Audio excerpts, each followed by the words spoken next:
And welcome back once more to another DBC tournament recap. That's Deck Build Challenge, if you didn't know. I'm Hardleg Joe, your host and commentator, joined by my co-commentator, Critter. He's a pretty good guy. He's gonna spend some time up here watching my stuff. His insight is very valuable. And yeah, if you're unfamiliar with this series, every month the patrons on my patrons only Discord, which you can join for like $1 by the way, if you're interested, they hold a little deck build challenge tournament. Well, he's decided he needs to go to the bathroom, but that's fine. The show will go on. But yeah, every month they hold a tournament with a specific theme or challenge to the deck building. And in this particular month, they have done zero attack. All monsters with no attack. Question marks do not count. You cannot activate spells or traps that summon a monster with more than zero attack. You've got to find something with zero printed on the card and find a way to win the game. And in addition to that, there are a couple other rules. Let me bring up their custom rules, actually, real quick, just so I can make sure we're all on the same page. Alright, so the following cards are limited in this format. Ash Blossom, Chain Disappearance, Chain Destruction, Eradicator Epidemic Virus, and Full Force Virus. Most of those because they specifically target low attack monsters. Banned are Droll and Lockbird, for some reason, Nightmare Ibly, a bunch of Time Lords, Power Filter, Secret Village of the Spellcasters, Anti-Spell Fragrance, Deck Devastation Virus, Goes and Match, Mind Drain, Rivalry, Royal Decree, Skill Drain, Soul Drain, Summon Limit, Tikaboo, Tyrant's Tirade, and all the runics. Just every last runic. So most of those are made, like, you know, if you're gonna have a fun tournament, you want to keep the floodgates out. Those aren't interesting. And some of those, like Power Filter says you can't summon monsters with less than 1,000 attack. So you don't want to have that in this kind of format or it'll get really boring. The Time Lords, I understand, were a problem, or maybe they were the best deck. I don't actually know, because again, I don't run these. They make the rules. I'm just here to go over the results. And speaking of results, we have a pie chart right here, which isn't actually the results. This is just what we started with. We had 20 people enter the tournament and a very wide variety of decks. I'm not going to go over all of them. The things worth mentioning is there were 2 FAs, which makes sense. They have 0 printed on, but get higher. You have a Litness Doom Swordsman had 2. That's a name I haven't heard in a long time.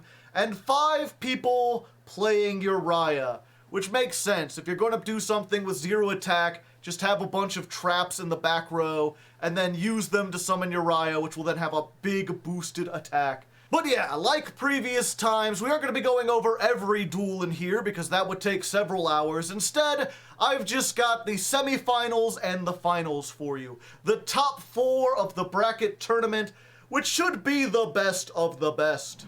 Alright, so the first match in top 4 is Spooky Bard versus Yami Bakura. Yami on the other side, they're playing the Reptilian deck, which seems to be running off of the snake deity. Starts with 0 attack, but gains a bunch for the number of reptiles in the graveyard. So with stuff like Snake Rain, you could put in a bunch of monsters in there. And of course the Reptilians, which are going to inherently be better, simply because everything already has 0 attack, so you don't need to make it have less. Spooky Bard, meanwhile, has a deck of all water monsters, it looks like. Mostly water. They're playing some Rickas. They've got Salvage. Looks like they're playing a whole bunch of pots with Legendary Ocean, Sea Stealth Attack, and Torrential Tribute. So not a whole lot of monsters, it looks like. In fact, I'm curious what they even do. I guess they just win on the back of spell traps? I guess we'll find out, but we've got these two facing off against each other. I've done a little prediction with Twitch chat. Twitch chat up there, by the way. I don't think I introduced them, but they're there. It looks like 85% going for Spooky Bard. Yami only has 15%. People don't really believe in the Reptilians. Let's see how this plays out. Alright, here we go. It looks as though, yeah, Spooky Bard starting off. Legendary Ocean, normal summon Lapis Dragon, which is now level 5. I'm not sure what this does, but they've got the Sea Stealth Attack. They're using the Reptilian, searching, activating Snake Rain, just getting all the stuff in the graveyard. And then, of course, Ogdoadics can just play out of the graveyard. And bada bingo, it's that simple. That's how you get out Venomenon, the king of poisonous snakes, who is going to die to Torrential Tribute, it looks like here. Meanwhile, Sea Stealth is going to make sure they dodge out, so just putting everything into their combo only to get hit by Torrential Tribute. Alright, so they're going in. Oh, not they're going in. They're going to Pot of Prosperity, so they're going to do half damage. Searching for something. Looks like they're going for Rika Petal, which can search any Rika. And they're searching, what the hell is this? Rika Princess. I guess I'm not updated. This is the new Rika card, I guess. During the main phase, you can special summon this from your hand. When your opponent activates a monster effect while you control a Rika, you can shuffle this card from your hand or graveyard into the deck, tribute a plant, negate its effects. Okay, so they've got a negate. And they've got Turn Toad. Oh, which switches the attack and defense. So Lapis Dragon now attacks for 2,800 instead of 200. We're seeing the second Snake Rain, but they're going to negate that with the Rika Princess, which just ends the turn. Fury of Kairushin, searching the other Torrential Tribute. Going in for 2,800 again. Got Reptilia and Naga. If nothing else, that should be able to stall. Well, there goes Torrential Tribute. Naga getting set, activate it, blow it up, get out Phenomenon, which now has 5,000. Okay. Things switching around. This comes back during the standby phase. Dream Shark, we've got another card that is apparently not loading on here. I just updated this too. I don't know why, it just doesn't have the new ones. The first time this card would be destroyed, it is not destroyed. If you control no monsters, or all monsters are water, you can special summon this from your hand. This doesn't look particularly good. Oh, it just has 2,800 defense. It's just a level 5, so you can normal summon it with the Legendary Ocean, and then you can swap its attack with Turn Toad. So all they've got is 2,800 beaters, and I guess level 4s. Oh, they've switched this one's attack and defense. And then Sea Stealth can just destroy it. And I thought this came back when it was destroyed. Destroyed by battle. Oh, okay. That does not count as battle. And there we go. Activating the Serpent Strike and just surrendering. So Spooky Bard takes the first one. Will they be able to clean it up with the second game, or will we go to game 3? Let's find out after I see if I can fix this. Alright, here we are, duel number 2, Spooky Bard versus Yami Bakura, the rematch. I still can't get these to load. I'd really rather do this on Yu-Gi-Oh! Omega, that doesn't have these kinds of problems, but it's fine, the show will go on. And the poll is looking like 95% think that the Reptilians are going to make a comeback this time. Spooky Bard doesn't have a chance. Let's see how this goes out. They've got, of course, the Legendary Ocean plus the Rika Petal, searching their negate. And there you go, you got essentially a hand trap with 0 attack. They're activating this, we didn't read it last time. Send one monster from your hand or field to the graveyard. Target one reptile in the graveyard with a different original attribute, special summon it. Which they can't do because they have no cards in the graveyard. Toad comes out, Lapis comes out, we're going to 28. And now you're at 0. Although that'll switch it back, I think, and then I don't know what happens. Does its attack stay at 0, or does its defense go to 0? Either way, they've got Sea Stealth attack. Yeah, the attack is 0, but the defense goes back, so that doesn't even do anything.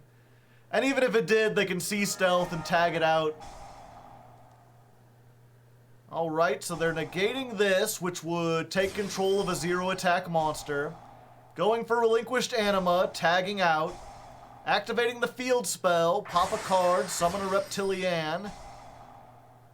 And there you go, you got another monster that can't be destroyed by battle with 0 attack. Gee, Billy, how come your mom gives you 2 trade toads? Yeah, and the fact that this just supples itself into the deck, like, doesn't matter. Going in for 28, except Sea Stealth is mandatory, so it's just gonna pop it. Going with Yaminanori. Banish this from the graveyard, target a reptile you control and a monster your opponent controls. Change those face down, destroy the monster you control, change the attack of the first monster to 0. Interesting. So that's essentially Reptilian support, but they're just using it with the field spell to reborn this. Target a monster you control with 0 attack, which is all monsters. Target a reptile in the graveyard, destroy the first one, special summon the second one. So they have really easy access to get this out. Unfortunately, they just can't get through C Stealth Attack. Yeah, when this card is destroyed by battle, it special summons itself. But it does nothing against card effects. Someone was saying, like, oh, this is a damage step. No, it has nothing to do with the damage step. This thing is just a really bad old card. It's a card that gains a whole bunch of attack, and then its only protection is being destroyed by battle, which is not going to be the way you get rid of it. You get rid of it in a whole bunch of other ways.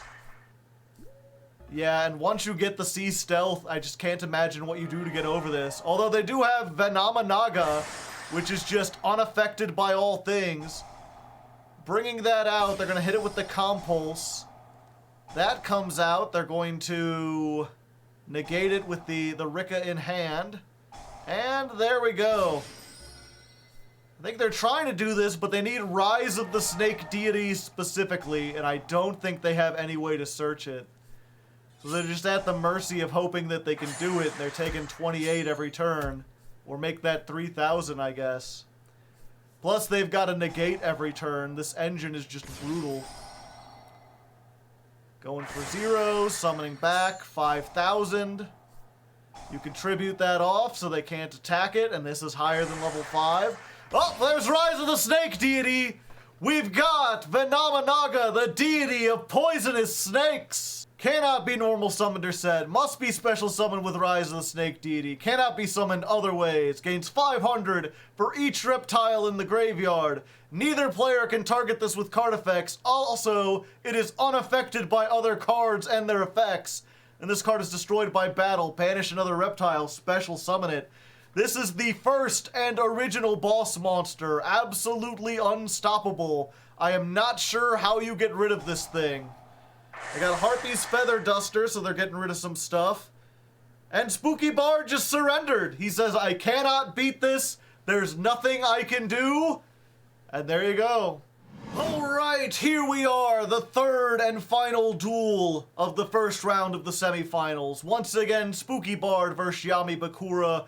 We've got water. We've got snakes. If the snakes can get out their ultimate boss monster, they pretty much just win. But otherwise, this is looking like the much stronger deck. Looking at the chat poll, it seems that 71% think that Yami Bakura has this. They're really hoping for the snakes to come out to play. Let's see if it works out, shall we? Going in there, we got Pot of Duality. Alright, for the first time, they don't have the Legendary Ocean, which means Sea Stealth is not on. They've set Imperm and Ice Barrier, but not Compulse. I guess they're worried about the back row removal. Setting and passing, yeah, when you've got 0 attack, sometimes there's not much you can do. Oh, and now they have their Negate Engine. I'm really surprised they're not playing something to search this, one of the Rika cards or something. Use this, you can just steal a monster with 0 attack. Use that to make Owl Mirage. Rika Petal, but it came back. And it searched the negate. Got a Legendary Ocean. Gonna make sure that defense mode can't be destroyed by card effects. Still not setting the Compulse. There's 2 of them things. Dream Shark coming out, but you don't have the Turn Toad, so it's just got 200 attack. Of course, now if they try to attack over it, they're gonna get destroyed. Interesting, they're tagging out that. Oh, because they want to make the Ice Barrier much better. Then it came back. And searching, what was that? Another Dream Shark? Just getting another Dream Shark. Oh, the Monarch Stormforth. Witty, very witty. I'm making sure this can't be destroyed by card effects, or they tried, but it got negated. Popping that, and now we've got the 2 Dream Sharks just coming in, doing all that stuff. Imperming the Ogdoadic Remnant so it can't search a spell trap. Trying to flip both of those face down, but it don't do anything. Just making another Owl Mirage. You can Almirage this, and then they can't destroy it with their effect, which means it gets to sit around for another turn. Fortunately, its effect is on summon, so there's not much you can do. Tribute it off, get out null, activate that. They can only use the Sea Stealth once, so that gets to keep. Vanamanaga coming back, getting impermed, down to 0. No 4,000 for ye. Searching again. Activating the Pot of Duality. And there's Turn Toad. Using the dang old Sea Stealth. Bring back the Almirage. Yeah, things not looking too good for Yami. They've got their search, but this is one that requires them to discard a card. They can bring this back, but as long as they have Sea Stealth attack, they're really just getting screwed. What Yami really needs is a whole bunch of back row removal. Although even the back row removal, you can Sea Stealth attack and then it just can't be destroyed. Ooh, a difficult choice, having to use it on the Snake Rain. Worth it to get the field spell. The field spell can bring back everything. Bring that, bring that. It's getting negated once more. Use that, send a card to the graveyard, and just walling up. There's no purpose, really. Salvaging back a couple things, getting the Dream Shark. You got all these 28s, but of course you can only make one of them 28. Granted, I guess just the fact that they're a level 5 or higher means you get to clear the whole board no matter what. Go in for essentially 3,000. Top deck, all they've got is the Lamia. They can bring stuff back, and there's the Twin Twisters. Just knocking out everything. And there you go. It looks like Spooky Bard will be advancing to the finals. The Snakes were no chance against Fish. I guess they're natural predators. I don't know who wins in that real-life battle. Guess it depends what kind of shaken fish. Shake? Snake? Whatever. Next duel. Alright, so here we are for the second match of semifinals. This time we have Coral, who seems to be playing, let's get their deck up here, Uriah. They've got the dang old Uriah deck I was talking about. Lots of draw power, lots of continuous traps, including Unending Nightmare, pretty good for dealing with Sea Stealth, I imagine. Versus Snorlax, and Snorlax is also on Uriah. They've got quite a few different things that are on the Wall of Revealing Light, Scrubbed Raid. Looks like they're playing more about just preserving their life point total, whereas this is more about stopping the opponent. They've got things like Crackdown, things like Compulse. So it's going to be a battle of the Uriah decks. One way or another, a Uriah deck is making it to finals. It's just a matter of which one we get. Looks like Coral is going first, I believe.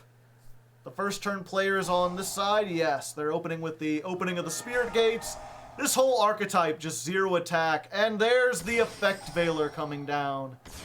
Just hitting with the dang old hand traps. Fortunately, they already had Uriah in hand. Going for the Fallen Paradise, draw 2, setting Fiendish and Accumulated Fortune. That is an interesting tech card. Activate Chain Link 4 or higher, draw 2 cards. I feel like that would be difficult to get to, but who am I to say? Alright, Snorlax also got the opening of the Spirit Gates. Their Dark Beckoning Beast also getting negated.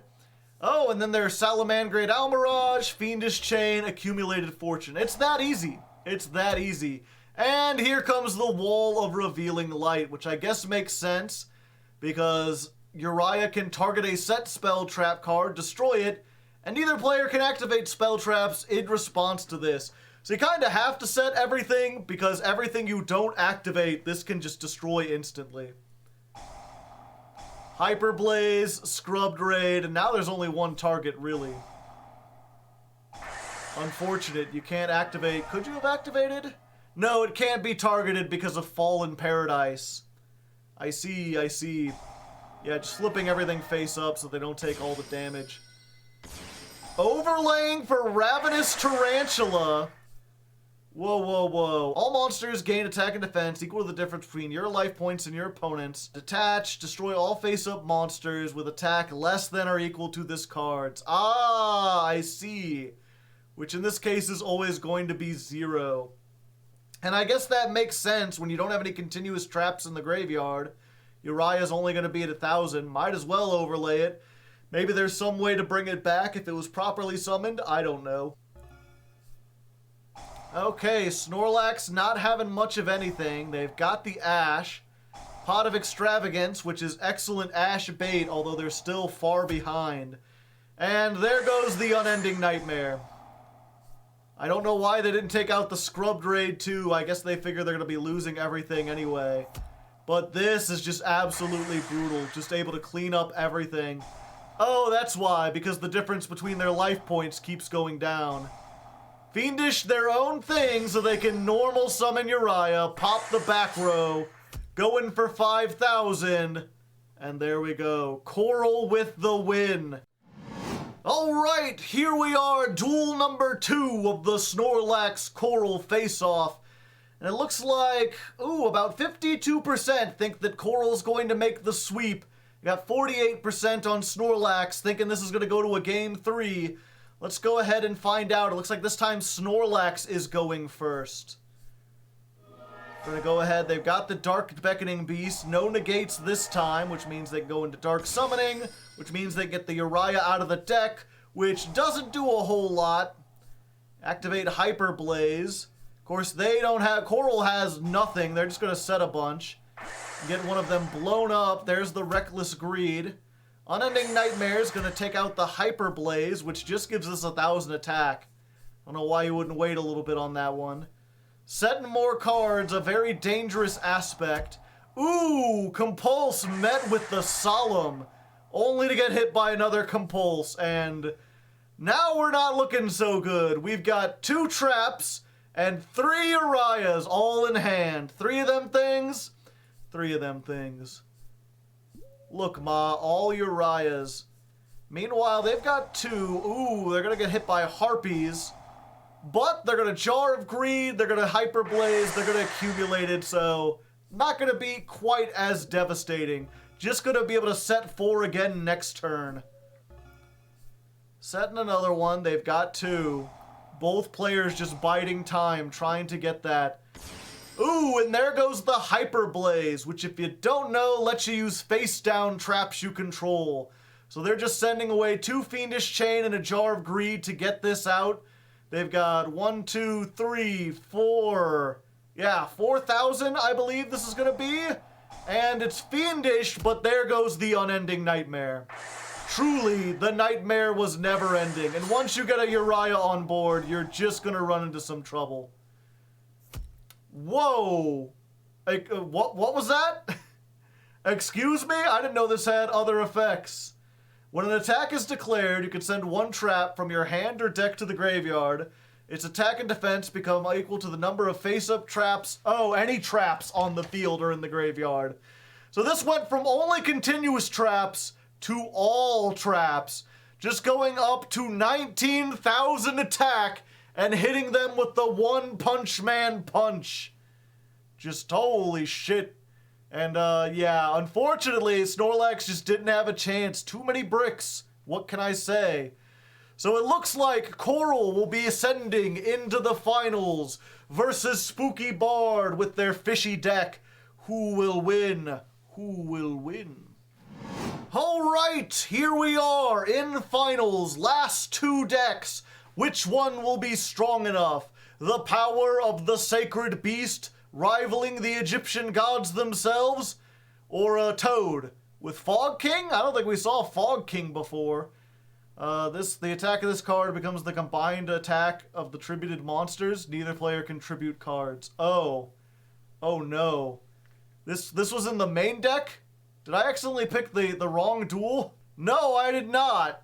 Spooky Bard just playing 1 Fog King in the main deck, which I believe completely just shuts down all of Uriah.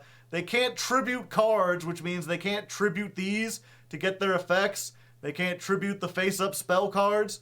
Granted, they have Crackdown, so they might be able to steal it.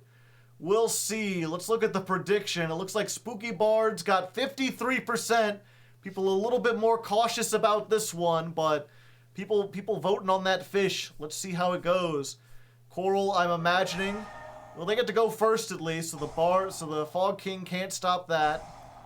Going for that. Tribute off. Dark Summoning. They've got Uriah. Setting just 2. They don't need everything. They can wait on that Card of Demise. Activating Pot of Prosperity. Banishing 6. Surprised we didn't see more pots in this deck. Going a Legendary Ocean and the Dream Shark plus the Fog King. Going for that 2800 attack, and there's Hyper Blaze. So they're just going to steal that, and they got to send 1, so it has at least 1000 attack. Unfortunately, this thing, I'm not sure how you're going to get over Sea Stealth Attack. You can only destroy face-down spell traps. Have to do something. Oh, Card of Demise here. Did they just have... they should have set cards first. Only getting 1 off the Card of Demise, so they get the Compulse. They have to lose the other Crackdown. But they're still pretty good. Compulse might be able to stop some things. This is a... Actually, let me check this. Sea Stealth Attack. A water monster whose original level... Okay, so this works. It's maybe a spellcaster, but it's still a water monster.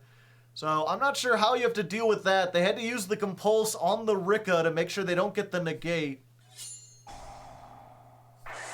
And nope, there goes Uriah. Bye-bye, Uriah. More like bye, Uriah, am I right? Bringing this back, but they can't tribute it because of Fog King.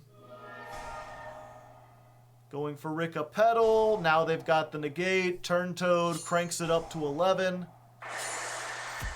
Hitting that for 200 so they can just get in for the 3000 damage. Well, they've got Reckless Greed. They've still got a turn at least. This deck is very strong, but it's not good at closing out games, unlike the Uriah deck that can just close games out of nowhere. Okay, Reckless.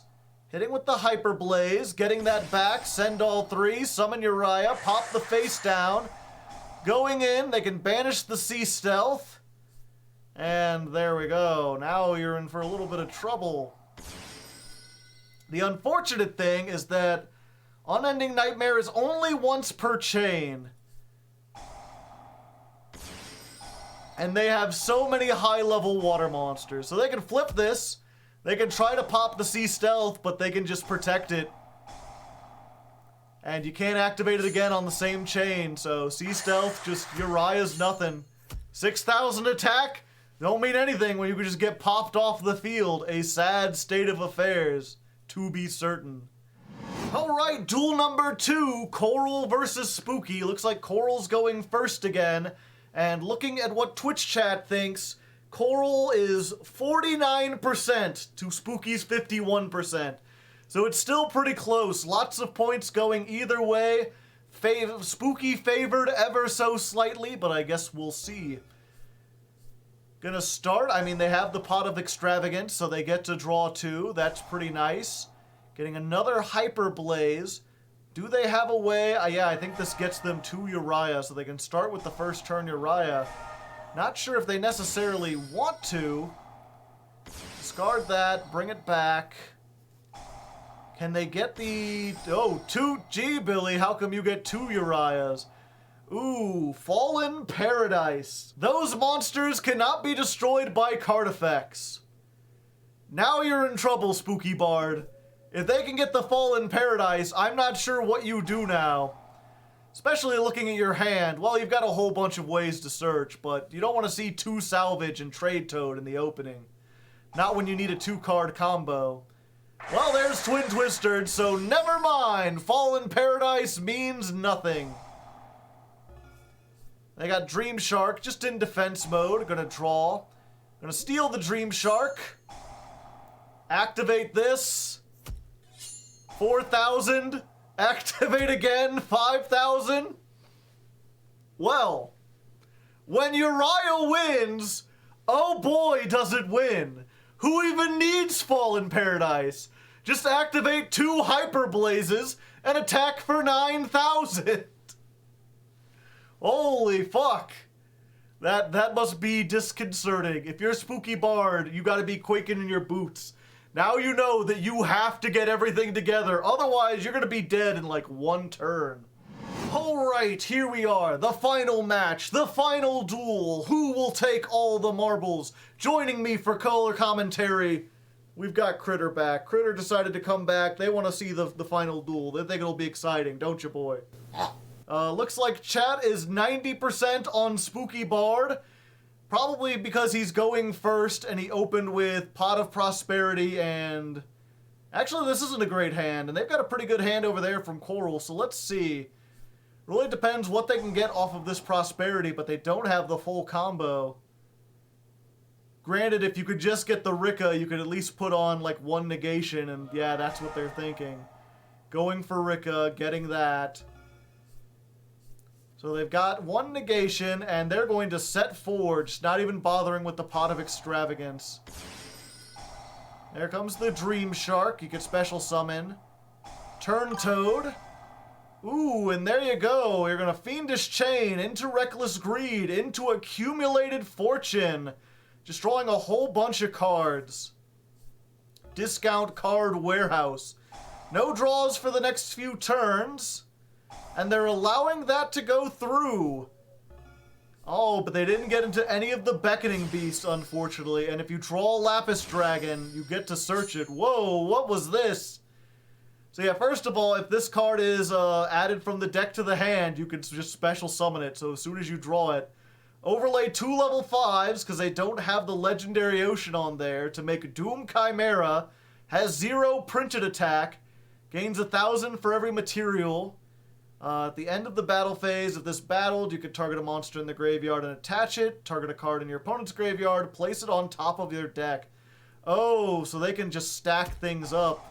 Or, yep, they're just putting Reckless back on top, so even when you do draw next turn, they're like, fuck it, I'll just draw it now. And there comes the Uriah. Going down a hit with the Hyper Blaze for 7,000 over the 2,000. That's gotta be a big oof. Okay, can Bard get out of this? Oh, wrong zone placement, but it doesn't matter because of the Fiendish Chain. Going for the salvage. That was a risky maneuver. Tributing, making Marincess Crystal Heart, and just surrendering because they knew they didn't have anything. Spooky in chat saying this was actually a misplay. I could have tribute set and lived, but I probably would still lose. Yeah, unfortunate. You really gotta watch with those links. The sad thing is, too, even if you had managed with the relinquished anima to steal this, I don't think it would just have 0 attack. If they could somehow get another one out, you're good. As always, Coral showing off the power of draw power. If you can just get that advantage, you can find your way to a win one way or another. Very exciting, wouldn't you say, Critter? Yeah, he liked it. He thought it was interesting. But yeah, once again, a very interesting, very exciting tournament.